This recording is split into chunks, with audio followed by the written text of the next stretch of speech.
Hai,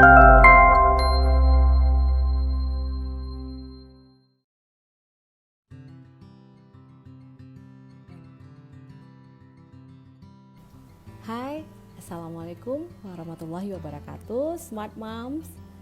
Apa kabar semuanya? Semoga dalam keadaan sehat ya. Jumpa lagi dengan saya, Dewi Putriana. Hari ini dalam sesi Ngobrol Seru Sabtu bersama Smart Mom Community. Nah, hari ini kita ada kedatangan tamu istimewa seperti yang kita udah infokan di awal, Dokter Gigi Adin. Saya coba invite dulu ya. Oke, dokternya udah ada.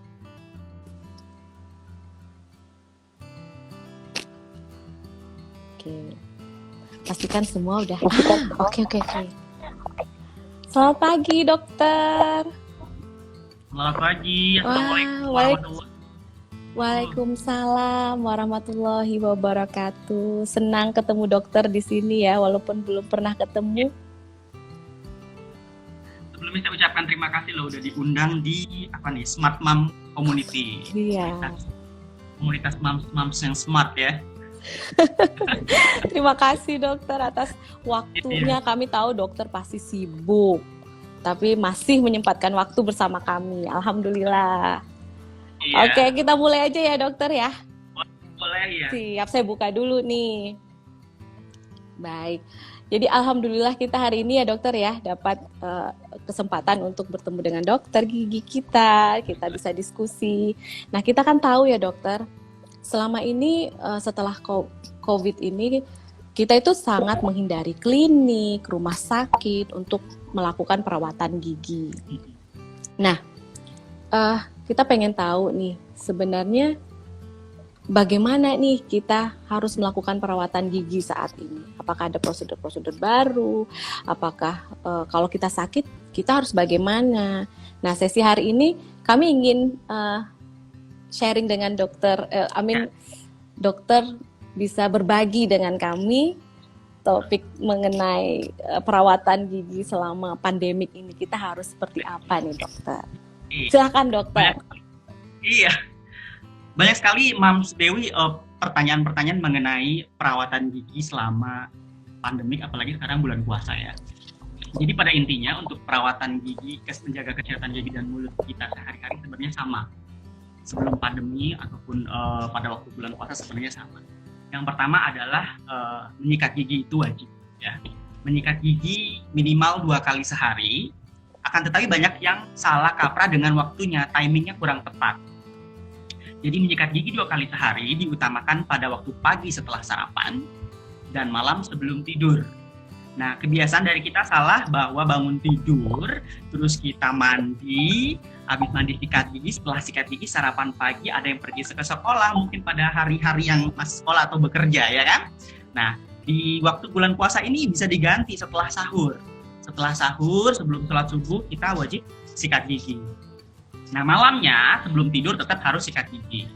Nah, kemudian setelah sikat gigi yang diperlukan apa aja? Yang pertama, menggunakan sikat gigi. Nah, menggunakan sikat gigi kita pilih yang bulunya lembut. Ujung kepala sikat giginya lebih kecil, sehingga mencakup semua bagian regio dari gigi kita ini. Kalau misalnya ujung sikat giginya terlalu besar, dikhawatirkan bagian-bagian gigi, terutama gigi belakang itu tidak kena. Akhirnya dia tidak tersikat dan lama-kelamaan menjadi terbentuknya plak, karang gigi, bahkan lubang gigi. Setelah sikat gigi kemudian apa? Otomatis kita harus pakai pasta gigi. Pasta gigi yang dipakai adalah pasta gigi yang berfluoride. Itu apa aja, merek apa aja yang penting mengandung fluoride. Karena fluoride baik untuk apa? Menguatkan email gigi kita sehingga lebih tahan terhadap makanan yang asam, makanan yang manis, dan tidak mudah terbentuknya oleh lubang gigi. Ya. Selain gigi yang dibersihkan, kita juga wajib membersihkan bagian lidah, Mams Dewi. Jadi lidah wajib dibersihkan. Banyak yang hanya sikat gigi, tapi lidah tidak dibersihkan. Jadi julurkan lidah, sikat ke arah luar, ya pelan-pelan dibersihkan sehingga bagian-bagian sisa makanan atau plak yang menempel pada bagian lidah itu bisa hilang. Pada beberapa kasus timbul jamur akibat plak atau sisa makan yang tumbuh di perut, gitu ya. Sudah sikat gigi, sikat giginya mengandung fluoride, pemilihan sikat giginya dan bulu sikat giginya juga harus sebenarnya menghadap kaca. Jadi kita sikat gigi nggak asal-asalan. Di kamar mandi harus ada kaca, kita sikat gigi menghadap kaca, jadi bagian-bagiannya kena semua. Jadi nggak buru-buru sikat giginya. Butuh waktu gitu, butuh waktu ya kurang lebih 2-3 menit lah untuk membersihkan gigi kita ini. Perlu nggak dental floss? Perlu nggak benang gigi? Wajib, karena di sela-sela gigi ya, di sela-sela gigi itu pasti ada sisa-sisa makanan yang menempel. Apalagi kalau kondisi anatomis giginya itu tidak rapi. Mungkin sering lihat atau mungkin mengalami sendiri keluarga yang punya giginya crowding, berjejal, ya, itu kan bagian giginya ya tidak bersih kan, jadi harus pakai dental floss, dibersihkan dengan dental floss. Yang terakhir, perlu nggak pakai penggunaan mouthwash atau obat kumur? Untuk hari-hari bisa digunakan obat kumur. Kalau saya menggolongkannya menjadi 2 tipe, obat kumur kosmetik atau obat kumur yang perawatan. Kalau obat kumur kosmetik adalah obat kumur yang hari-hari dipakai boleh, minimal 1 atau 2 kali boleh, dia tidak mengandung antiseptik. Tapi kalau obat kumur yang tipenya perawatan, itu hanya digunakan pada waktu terjadinya sakit gigi atau kondisi gigi sedang sakit, berlubang, ada infeksi, ada nanah gitu ya. Jadi kalau untuk obat kumur yang tipe antiseptik tidak diwajibkan untuk dipakai sehari-hari atau dipakai dalam jangka waktu lama. Karena apa dok? Karena dikhawatirkan mikroflora yang baik yang ada di dalam rongga mulut kita juga ikut mati. Gitu. Jadi gimana kalau misalnya perawatan gigi sekarang kita pandemi? Nah, untuk di kondisi pandemi sekarang ini, dan seperti saya bilang bahwa perawatan gigi pada hari-hari biasa, pada bulan puasa itu pun sepertinya sama saja. Cuma pada waktu pandemi yang dikhawatirkan adalah khawatirnya ada sakit gigi, kita tidak bisa bertemu dokter gigi karena banyak klinik gigi dan rumah sakit poli giginya tutup, ya kan? Ya, jadi bagaimana tuh? Nah, perawatan gigi harinya harus lebih intens, ditingkatkan, dan jangan lupa untuk sedia minimal analgetik yang ringan. Jadi kalau misalnya ada sakit yang tidak tertahankan, bisa boleh minum deh obat analgetik atau obat nyerinya, cukup paracetamol yang memang aman, tidak dianjurkan antibiotik ya, obat nyeri. Dan ada beberapa pasien juga yang memang punya kontak dokter gigi pribadinya, boleh dihubungi. Nanti mungkin ada ditanyakan kondisi-kondisi apa yang memang saya sudah tidak tahan, harus datang ke dokter gigi tapi lagi masa pandemi ini, harus seperti apa, bagaimana perawatannya, itu ada lagi yang terjadi. Gimana menurut Pak? Jadi pada dasarnya sama aja ya dok ya, maksudnya perawatan sebelum pandemi ataupun sesudah pandemi, hanya memang untuk pergi ke klinik atau ke rumah sakitnya ini nih, ya jadi kita harus siap-siap analgetik ringan ya, kayak paracetamol. Paracetamol ya. Iya. Jadi kalau misal gimana dok? Ya, gimana Mak? Ya. Jadi kalau untuk pertolongan pertama cukup dengan analgetik ringan, terus mungkin dengan mouthwash tadi ya dok, mouthwash yang dengan antiseptik tadi, yang ada untuk. Oke, kalau kondisi sakit, ada infeksi, boleh pakai mouthwash yang antiseptik. Dan untuk anak-anak hamil, saya lebih menganjurkan untuk pakai air garam hangat. Jadi lebih ke herbal. Untuk air hangat itu ya? Air garam hangat, iya. Karena air garam hangat salah satunya adalah berfungsi untuk menurunkan terjadinya peradangan yang diakibatkan oleh infeksi dari bakteri tersebut. Kalau obat kumur anak-anak ataupun orang hamil khawatir tertelan ya ibu. Jadinya lebih begitu. Kemudian kasus-kasus nih yang saya wajib nih ketemu dokter gigi, saya udah nggak tahan, saya udah pakai obat kumur, saya udah minum analgetik paracetamol kan, tapi saya masih sakit. Jadi untuk tindakan-tindakan dokter gigi sendiri di masa pandemi COVID-19 ini memang dibatasi. Jadi kita hanya menerima atau mengerjakan pasien-pasien yang sifatnya dental emergency cases, kasus-kasus emergency. Seperti apa? Perdarahan yang tidak berhenti di dalam rongga mulut, ya kan? Kemudian mungkin ada fraktur atau patah pada gigi yang menyebabkan nyeri, fraktur pada rahang, seperti itu, yang memang harus dilakukan tindakan-tindakan segera. Tetapi kalau perawatan-perawatan yang bersifatnya elektif yang bisa ditunda seperti pembersihan karang gigi, pemutihan warna gigi, itu sebaiknya ditunda dalam masa saat pandemi COVID ini. Jadi kalau yang waktu itu kan saya pernah juga tuh ya dok ya, kalau ke dokter gigi tuh ditanya tuh range sakitnya di mana, angka 1 sampai 10 range sakitnya.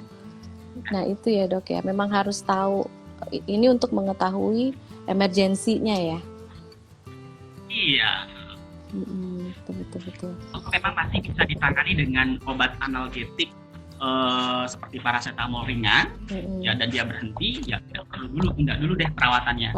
Akan tapi mungkin kalau misalnya nyerinya sangat hebat, kan ibu juga sebagai maksudnya individu awam kan nggak tahu nih penyebab sakitnya karena apa gitu.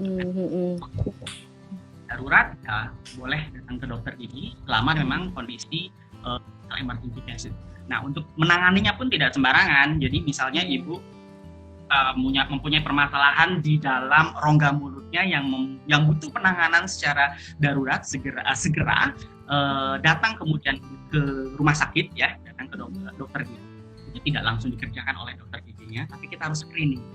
Kita harus preventif dengan screening, dengan mengecek suhu ibu sebelumnya harus cuci tangan dengan benar, kemudian dicek suhunya, kemudian dianamnesa apakah ada riwayat kontak dengan pasien-pasien suspek COVID sebelumnya atau pernah bepergian keluar kota atau keluar negeri seperti itu.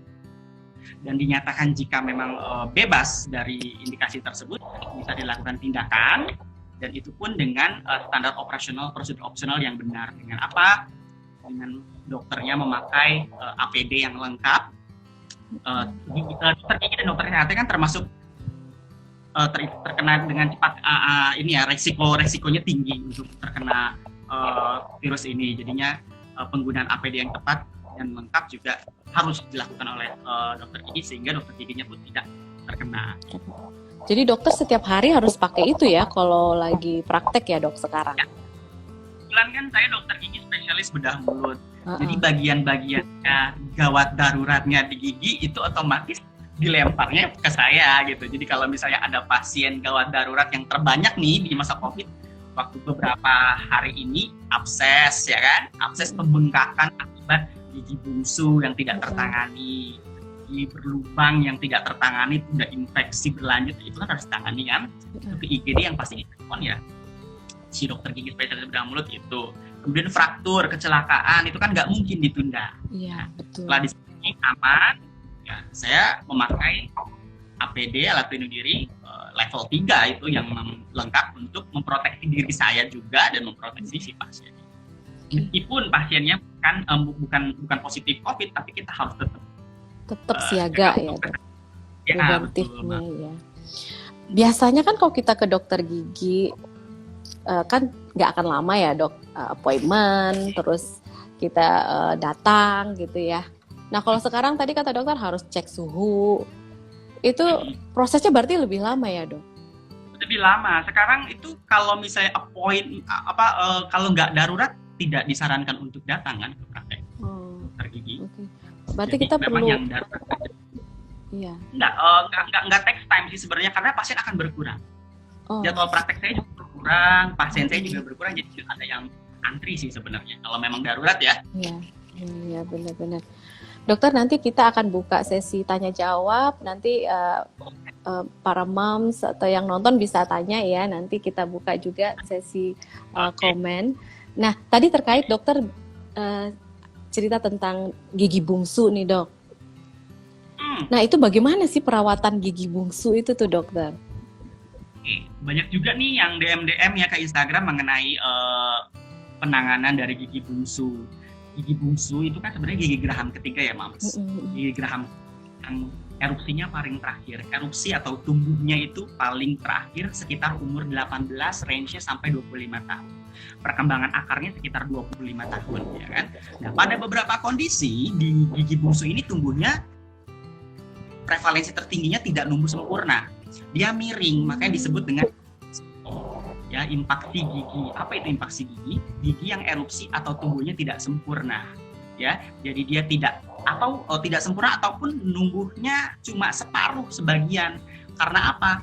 Terhalang oleh gigi depannya, gigi sampingnya si geraham 2, ataupun tertahan dalam tulang rahang mandibulanya itu, rahang bawah, mandibula, tulang rahangnya ya bisa atas bisa bawah. Kemudian juga bisa tertutup oleh gusinya itu sendiri. Nah, jika kondisinya menyebabkan rasa sakit, itu ya sebaiknya diangkat. Tapi saya menyarankan semua pasien saya mengkonsultasikan mengenai gigi bungsu ataupun gigi impacted ini, karena kan kerugiannya lebih banyak ya Kerugiannya lebih banyak. Seperti apa kerugiannya lebih banyak? Yang pertama, biasanya gigi depannya itu jadi karies, jadi lubang, Bu. Karena kan dia terdorong gigi belakang yang miring, akhirnya gigi depannya dia itu jadinya berlubang. Ya, berlubang, akhirnya sakit. Ya, sebaiknya diangkat gigi bungsunya. Ada juga yang menyebabkan resorpsi atau penyusutan dari gigi geraham buah akarnya itu. Ya, ada beberapa pasien juga yang menyebabkan sering sakit kepala. Itu juga ada. Jadi sebenarnya kalau untuk dipertahankan sih tidak ya, gigi-gigi geraham bungsu ini seperti diangkat. Karena memang terus gimana ompong dong? Kalau memang enggak, kalau memang geraham 3 diangkat kan memang fungsi pengunyahan itu adanya di geraham 1 dan geraham 2 aja sih. Geraham 1 dan geraham 2. Jadi kalau geraham 3 diangkat ya. Tapi ini termasuk case emergency ya kok, dokter, kalau misalnya kita mau treatment gigi bungsu ini? Oke. Kalau misalnya untuk kondisi pandemik seperti ini, kalau si gigi bungsunya mengalami nyeri dan bisa ditangani dengan saya bilang tadi analgetik yang ringan dan dia bisa hilang, itu bisa ditunda dulu. Tapi kalau misalnya dia nyeri hebat, bahkan sudah ada infeksi yang parah sampai dengan terjadi pembengkakan, yang mau nggak mau itu menjadi kasus yang darurat dan segera harus diangkat. Karena kalau tidak segera diangkat, ya abses atau pembengkakannya bisa menyebar kemana-mana. Jadi memang udah harus aware ya. Kalau saya dulu itu ini dok, kayak serasa seperti sinus ya, karena gigi, jadi gigi bungsunya akarnya bengkok katanya kan ya. Jadi saya pergi ke THT, pergi ke THT 2 kali, ternyata yang masalah itu malah gigi bungsunya. Iya. Jadi banyak sekali konsulan dari dokter spesialis THT untuk gigi geraham atas mengenai kasus mungkin dia sinusitisnya bermasalah. Setelah fokus infeksi yang menyebabkan giginya itu pasti dikonsul ke dokter gigi spesialis bedah mulut. Jadi harus dilakukan tindakan mengangkat fokus infeksi gigi tersebut. Iya. Gigi geraham atas. Untuk gigi ini ya. Oke dokter, ini juga real case ya dok. Kemarin itu juga ada yang nanya juga. Kalau anak-anak nih, nah perawatan anak-anak kan kadang-kadang giginya suka sakit, terus ada tumbuhnya nggak bener gitu kan. Terus anaknya sudah mengeluh, kira-kira bagaimana dok selama pandemik ini? Aman nggak sih kalau kita mengantar anak-anak ke dokter gigi ketika mereka ada keluhan-keluhan seperti ini? Kalau kita sih mungkin bisa ini ya dok, tapi kalau kita ngelihat anak, rasanya itu kan lebih gimana ya, seorang ibu gitu kan, dia takut anaknya sakit gitu. Khawatir ya. Jadi sebenarnya sih mau anak maupun dewasa, tetap sih perawatan gigi dan kesehatan gigi dan mulutnya sehari-hari perawatannya sama. Ya kan? Kemudian dalam situasi kondisi pandemi seperti ini ya sama, penanganan yang pertama ya seperti yang saya sudah jelaskan tadi. Minimal dikasih sirup paracetamol atau sirup ibuprofen ya, kalau memang nyerinya hilang. Lebih baik ditunda dulu, Tapi kalau memang ternyata yang terjadi kasus-kasus dental emergency saya bilang terjadi gigi berlubang sampai pembengkakan atau apa, ya nggak ada masalah untuk dilakukan perawatan di dokter gigi di rumah sakit. Benar. Jadi nggak masalah ya dok, bisa kita pertolongan pertama dulu lah gitu ya kalau kasus anak-anak. Mungkin ya. Aman itu paracetamol lah, obat analgetik yang ringan tanpa mengkonsumsi antibiotik ya, karena antibiotik harus resep dokter. Kalau paracetamol memang ringan dan umum itu nggak ada masalah. Terus itu juga dok, kalau ibuprofen itu gimana dok? Kalau kita ke dokter gigi ini selalunya tuh kan biasanya dikasih, saya lebih sering dikasih ibuprofen ya dibandingin paracetamol. Itu sama aja ya? Paracetamol atau ibuprofen itu sama aja ya. Sama aja ya. Jadi nanti kalau kita ke dokter gigi, kita nggak perlu terlalu norak-norak amat lah ya dokter ya. Maksudnya nggak perlu takut-takut juga, cukup kita punya kontak ke dok. Nah kalau punya kontak dokter pribadi lebih enak ya dok. Maksudnya dokter yang langganan kita bisa tanya-tanya tuh. Biasanya sih kalau pasien-pasien khusus pribadi saya, pasien-pasien yang saya rawat, saya selalu kasih kartu nama dan dia bisa chat saya, tidak nelpon ya, karena khawatir nggak keangkat. Bisa chat selama perawatan hari ini gimana, apakah ada keluhan, tetap saya observasi gitu. Misalnya setelah operasi Nah, Dok, ini mungkin kan terlalu banyak setelah ini nggak boleh begini, dia lupa sampai boleh tanya lagi gitu. Ke saya nggak ada masalah. Betul. Dokter, kita juga ngelihat ya dok, kalau selama nggak pandemik juga ada juga sebagian kita ini yang takut nih ke dokter gigi nih. Itu gimana sih dok? Biar khawatir gitu. Gimana sih biar kita bisa tenang gitu kan ya? Maksudnya biar banyak sekali ya, dari saya mulai jadi dokter gigi umum juga banyak sekali yang ngomong kayak gitu, takut sekali untuk datang ke dokter gigi, akhirnya perawatan giginya itu terbengkalai. Karena memang kalau di luar pandemik ini perawatan gigi di rumah yang saya bilang tadi itu tidak cukup. Setelah dilakukan perawatan gigi itu ya harus 6 bulan sekali ke dokter gigi. Ini di luar pandemik ya, 6 bulan sekali ke dokter gigi untuk memeriksakan kesehatan gigi dan mulut kita. Yang pertama kan karang gigi gitu ya, karang gigi dan kondisi-kondisi gigi yang lain. Nah, takut nih dok, jadinya saya nggak pernah deh karang giginya semakin tebal segala macam gitu ya. Yang pertama untuk anak-anak dulu nih Bu, kalau anak-anak datang ke dokter gigi jangan langsung dibuka mulutnya, langsung di treatment. Biasanya sih takut. Boleh sih main-main dulu, boleh main-main dulu ketemu dokter giginya, cuma perkenalan nggak ada masalah. Biasanya di tempat saya dulu seperti itu. Jadi ya udah mulai terlihat, diajarin ini alat-alatnya seperti itu, jadi nggak usah buru-buru di treatment. Nah kemudian untuk orang dewasa komunikatif dulu, kita komunikasi dulu, kita ngobrol dulu. Biasanya saya menjelaskan kondisi gigi si bapak atau si ibu, ya. Setelah dijelaskan terapinya seperti apa, kadang-kadang saya menggambarkan, saya jelaskan dengan laptop. Kalau memang dia ready, ayo kita arrange waktunya, nggak usah buru-buru sekarang ya mau. Terus mengerjakannya juga pelan-pelan. Kalau ditemukan beberapa case di dalam rongga mulut yang harus saya treatment, pada pasien-pasien yang terlalu khawatir seperti ini, saya mulai dengan case yang ringan. Saya nggak pernah awal case yang besar saya angkat dulu. Jadi yang ringan-ringan dulu, biar dia ngerasain seperti apa. Ada gigi yang banyak yang harus dicabut nih, dia memang mau nyabut giginya nih banyak yang dicabut. Yang saya cabut yang ringan dulu, yang goyang, yang apa gitu. Jadi biar nggak trauma ya dok. Ya, kalau saya mulai dengan yang kasus yang berat langsung, dia nggak akan datang lagi. Bukan nggak datang buat saya, tapi kasihan dianya nanti malah stop di situ. Oh udah deh cukup, saya nggak mau lagi perawatan di dokter. Ya benar.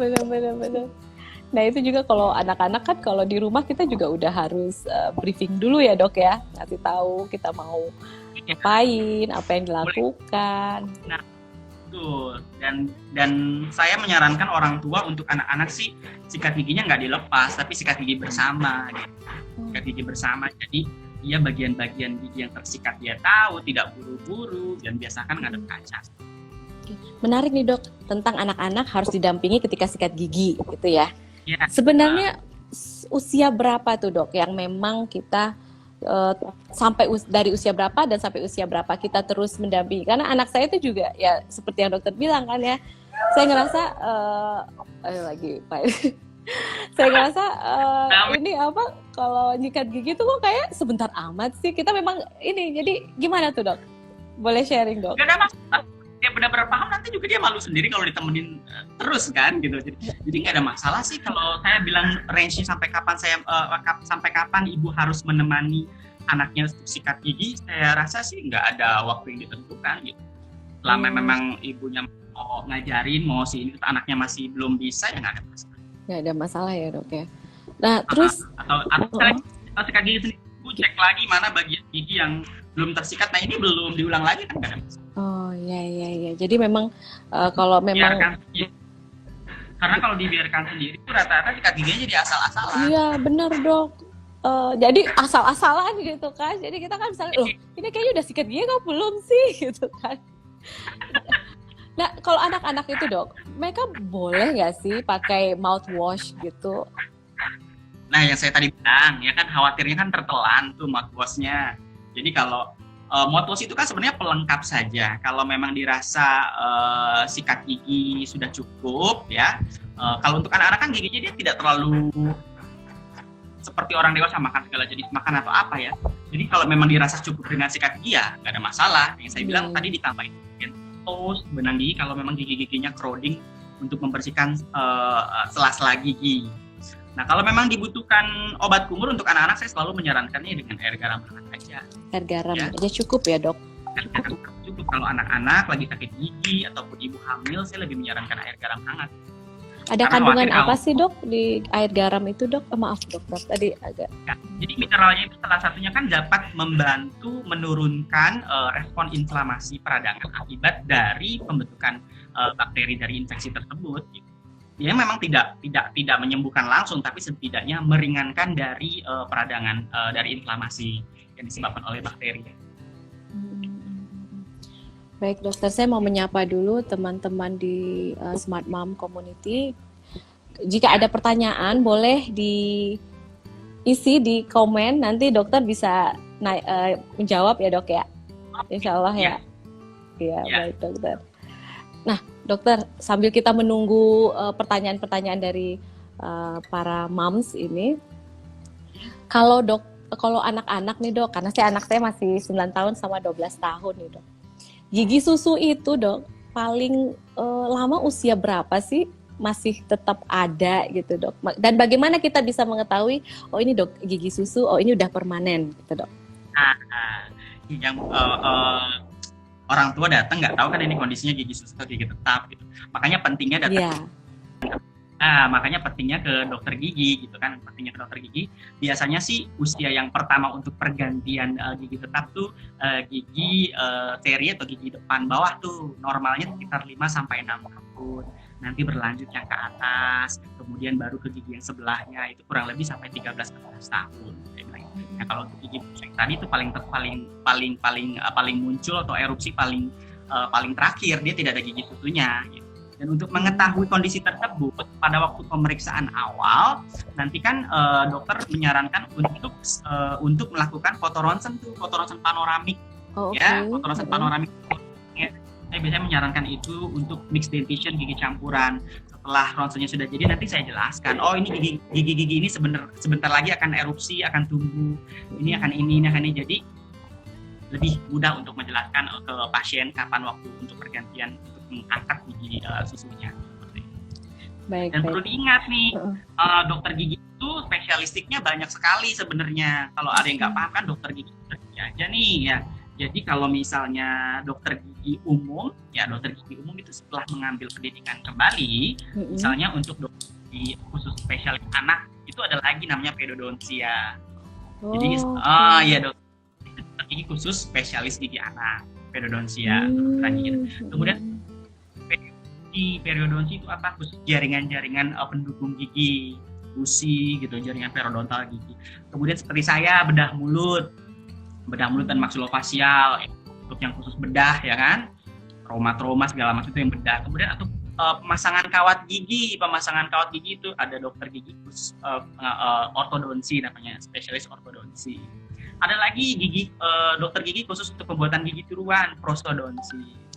Gitu. Jadi memang digali lebih banyak karena beberapa masyarakat kita banyak yang nggak tahu tuh dokter gigi spesialis. Bener.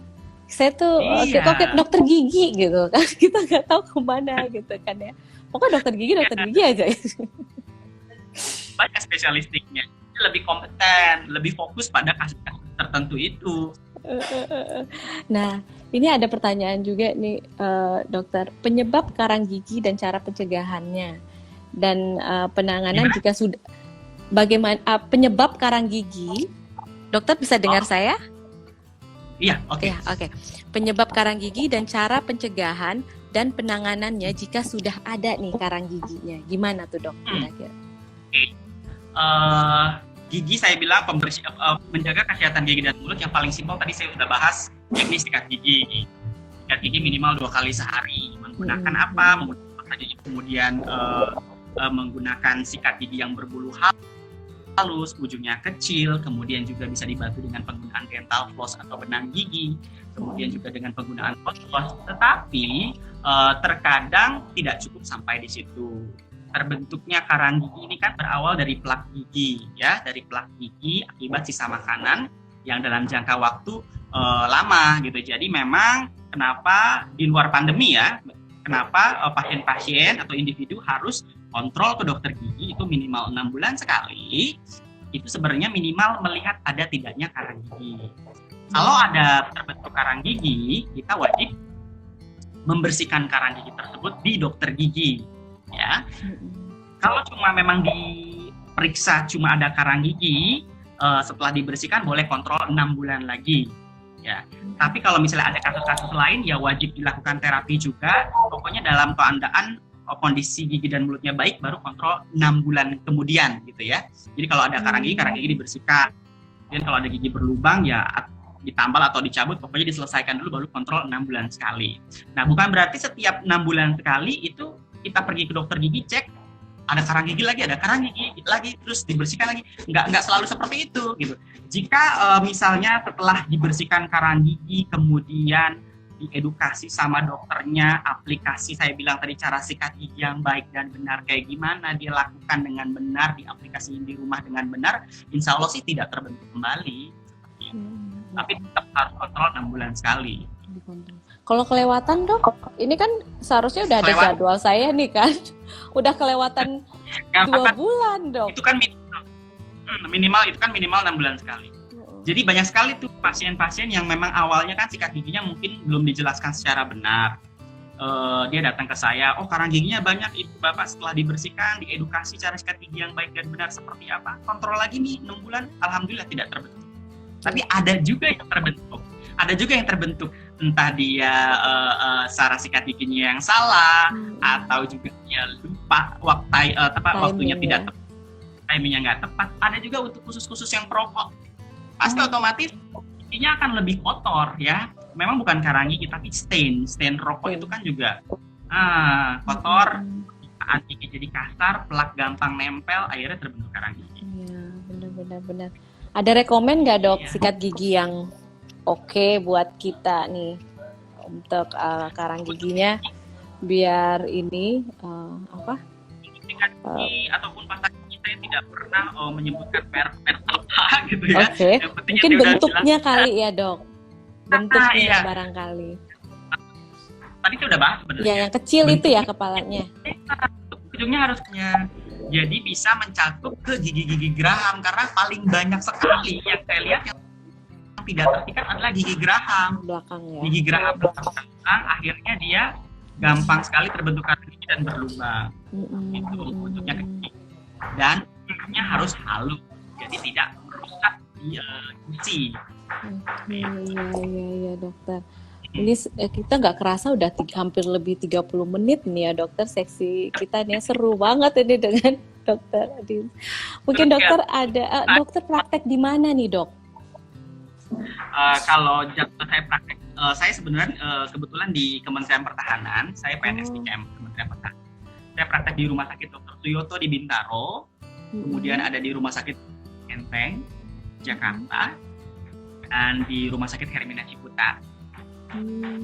Ada juga di Depok di Estetik Dental, mungkin ini salah satu foundernya Smart Mom, itu suaminya pernah berobat ke saya. Iya, Mom Salty. Karena gini dok, kalau saya tuh yakinnya dokter gigi tuh nggak boleh coba-coba, harus by referensi. Kalau saya ya dok, karena pernah punya pengalaman dulunya ketika terjadi pencabutan, ternyata giginya itu belum dijahit, geraham kebuka gitu. Jadinya sejak itu saya bertekad kalau cari dokter tuh harus by referensi. Selain by referensi, kalau kita punya case, khawatirnya kan case berbeda dengan case teman kita. Yang dirasakan teman kita berbeda dengan kita. Nggak ada salahnya share second opinion, cari opini ketiga, keempat, jadi beberapa dokter gigi sebelum dilakukan tindakan. Sekarang juga ada Google, ada YouTube, mau lihat prosedurnya seperti apa, ditanya nih kasus saya seperti apa sih, begini efek sampingnya gini, nggak ada masalah. Jadi sebelum tindakan, ini balik yang sebelum saya tadi ngomong kan, menjelaskan lebih detail ke pasien mengenai diagnosa, treatmentnya akan seperti apa, efek sampingnya seperti apa. Kalau dia ready, siap, baru kita lakukan tindakan. Benar. Baik dokter, kita sudah melewati dari 30 menit sesi kita hari ini. Saya ingin menyimpulkan sedikit ya dok. Saya ingin menyimpulkan sedikit nih dok, sesi hari ini nih dok. Bahwa selama pandemik ini perawatan tidak berbeda ya dok, baik sebelum atau sudah pandemik. Hanya saja untuk mengunjungi dokter gigi saat ini kita harus lebih penanganannya agak lebih berbeda ya dalam penerimaan customer-nya atau pasien ya dok ya.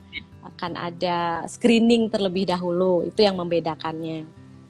Nah, dan ternyata ini saya catat ini dok, bahwa kita tuh ada kesalahan ya, sikat gigi itu 2 kali sehari. Selama ini kan seperti bangun tidur, gosok gigi gitu kan. Ternyata setelah makan ya dok ya, kita sikat gigi. Minimal 2 kali sehari. Minimal 2 kali sehari itu setelah makan dan sebelum tidur, gitu ya dok ya. Jadi penanganan selama pandemi, kalau memang kasus ringan kita siapkan dulu obat minimal paracetamol dan juga kumur-kumur ya dok kalau misalnya memang ada nyeri gitu. Tapi kalau memang sudah tidak tertangani lagi baru kita ke dokter gigi. Itu ya dok ya, benar ya? Oke, mungkin dokter ada penutup barangkali untuk Smart Mom Community. Mungkin penutupnya ya tetap jaga kebersihan selain mams kan rata-rata kan, selain kulit ya kan, selain tubuh, gigi wajib sekali harus dirawat ya. Jadi sekarang masyarakat kita kuno sekali kalau datang ke dokter gigi kalau dalam keadaan gigi sakit gitu. Karena kan gigi lebih estetik, jadi walaupun nggak sakit wajib dilakukan perawatan gigi. Dalam kondisi seperti ini, perawatan gigi harus dilakukan secara intens, tingkatkan kesehatan gigi dan mulutnya.